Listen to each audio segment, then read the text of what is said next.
नमस्कार। अच्छा, कभी सोचा है कि हमारी हेल्थ प्रॉब्लम्स को अगर हम एक बिल्कुल नए एंगल से देखें तो क्या होगा? चलिए, एक बहुत ही कॉमन प्रॉब्लम से शुरू करते हैं और देखते हैं कि ये बातचीत हमें कहाँ ले जाती है। ये सवाल डॉक्टर्स लगभग रोज ही सुनते हैं, है ना?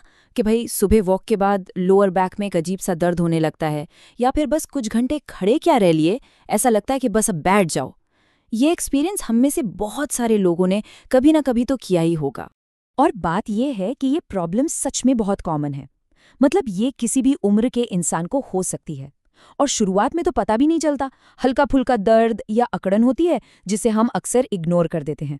लेकिन धीरे धीरे यही छोटी सी चीज एक बड़ी मुसीबत बन जाती है। तो इसके लक्षण होते कैसे हैं? देखिए, ये एक हल्का मगर लगातार बना रहने वाला दर्द हो सकता है।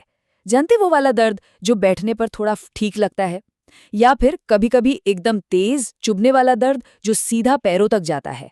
सुबह सुबह अकड़न महसूस होना या पैरों में झंझनाहट, जिसे कहते हैं ना पिन्स एंड नीडल्स, ये भी इसके कॉमन साइन है। चलिए, लक्षण तो समझ आ गए, लेकिन सवाल ये है कि ये दर्द हो क्यों रहा है? मतलब इसके पीछे की असली वजह क्या है? कुछ बहुत ही कॉमन वजह है जो बार बार सामने आती हैं।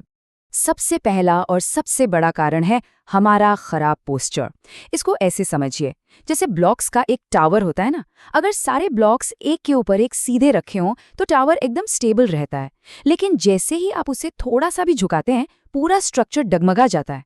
हमारी रीढ़ की हड्डी के साथ भी बिल्कुल यही होता है, और सारा प्रेशर पीठ की मसल्स पर आ जाता है। और जो लोग डेस्क जॉब करते हैं उनमें तो ये प्रॉब्लम बहुत ही कॉमन है। जानते हैं क्यों? क्योंकि हमारी जो कोर मसल्स हैं, मतलब पेट और पीठ की मांसपेशियां, वो हमारी स्पाइन के लिए एक नेचुरल सपोर्ट बेल्ट की तरह काम करती हैं।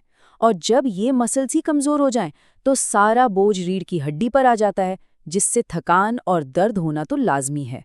लेकिन अच्छी बात यह है कि इससे बचा जा सकता है। इसकी एक सिंपल सी चेकलिस्ट है। अपना पोस्चर सीधा रखें, रोज बस कुछ मिनट कोर एक्सरसाइज करें, सही और सपोर्टिव जूते पहनें, और हाँ, बहुत देर तक लगातार खड़े रहने से बचें।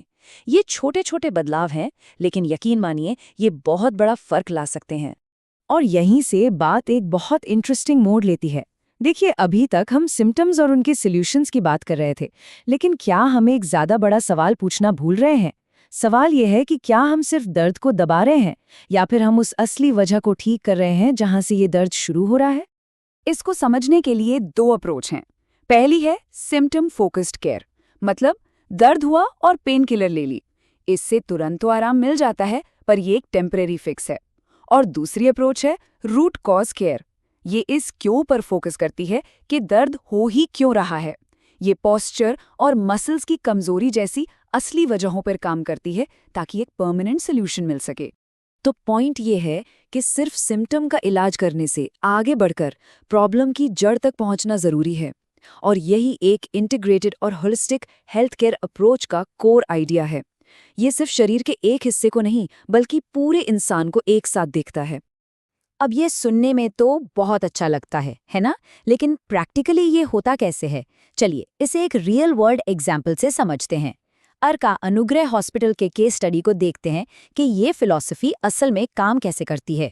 यहाँ इसका एक शानदार उदाहरण है। जरा सोचिए, एक ही मरीज है और उसे कौन कौन देख रहा है?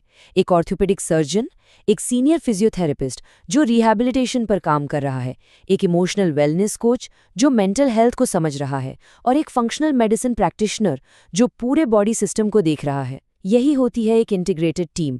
प्रॉब्लम एक और उसे देखने वाले एंगल अनेक। देखिए, ये कोई नया आइडिया नहीं है जो रातों रात तैयार हो गया हो। अर्का अनुग्रह में ये अप्रोच दशकों के एक्सपीरियंस और मरीजों की देखभाल के लिए एक गहरी कमिटमेंट पर बनी है। और इसके सेंटर में है इसके फाउंडर्स डॉक्टर रमेश मकाम और डॉक्टर सरस्वती रमेश। पिछले 30 सालों से भी ज्यादा समय से वो इस आइडिया को आगे बढ़ा रहे हैं कि सबसे अच्छा इलाज वो है जो मॉडर्न ट्रीटमेंट को होलिस्टिक वेलनेस जैसे योग और प्रिवेंटिव मेडिसिन के साथ जोड़ता है। और उनकी एक्सपर्टीज कितनी गहरी है, इसका अंदाज़ा आप इसी बात से लगा सकते हैं। डॉक्टर मकाम ने अपने इंस्टीट्यूट के जरिए दुनिया भर में 1600 से ज़्यादा सर्जन्स को ट्रेन किया है। ये एक ज़बरदस्त लेवल का ज्ञान और अनुभव है जो उनके इलाज के हर पहलू में झलकता है। ये चार्ट उनके वास्ट एक्सपीरियंस की एक झलक देता है। डॉक्टर सरस्वती रमेश ने 3000 से ज़्यादा एडवांस्ड लैप्रोस्कोपिक सर्जरीज की हैं और डॉक्टर मकाम ने 1000 से ज़्यादा बैरियाट्रिक प्रोसीजर्स किए हैं। यही प्रैक्टिकल एक्सपीरियंस उनकी होलिस्टिक फिलॉसफी की नींव है। वो समझते हैं कि शरीर के सारे सिस्टम्स एक दूसरे से कैसे जुड़े हुए हैं। और आखिर में सबसे ज़रूरी चीज़ होती है पेशेंट का एक्सपीरियंस। एच.एन. रवि कुमार जैसे मरीज जब स्किल्ड हैंड्स के साथ साथ कंपैशनेट अप्रोच यानी कि एक दयालु नज़रिए की बात करते हैं, तो यही वो कॉम्बिनेशन है जो इस इंटीग्रेटेड केयर को इतना पावरफुल बनाता है। ये सिर्फ ट्रीटमेंट नहीं है, ये केयर है। तो इस पूरी बातचीत से हम क्या सीख सकते हैं? ये सिर्फ कमर दर्द के बारे में नहीं है, ये उससे कहीं ज़्यादा बड़ी बात है। ये इस बारे में है कि हम अपनी हेल्थ के बारे में सोचते कैसे हैं, उस पूरे तरीके को बदलने के बारे में। तो फिर एक इंटीग्रेटेड अप्रोच के प्रिंसिपल्स क्या हैं? ये सिम्टम्स से आगे जाकर असली वजह ढूंढता है। ये मॉडर्न मेडिसिन को होलिस्टिक वेलनेस के साथ मिलाता है। ये एक्सपर्ट्स की एक पूरे टीम का इस्तेमाल करता है, कंपैशन यानी हमदर्दी को सबसे ऊपर रखता है, और सबसे ज़रूरी बात, ये लोगों को रोकथाम के तरीकों के बारे में बताकर उन्हें एम्पावर करता है। और अंत में बस एक सवाल है जिस पर सोचना चाहिए। जब भी हेल्थ की बात हो तो ये पूछना बहुत ज़रूरी है कि जो केयर मिल रही है, क्या वो सिर्फ दर्द को दबा रही है या फिर वो वाकई में पूरी पिक्चर को देख रही है? ये एक ऐसा सवाल है जो सब कुछ बदल सकता है।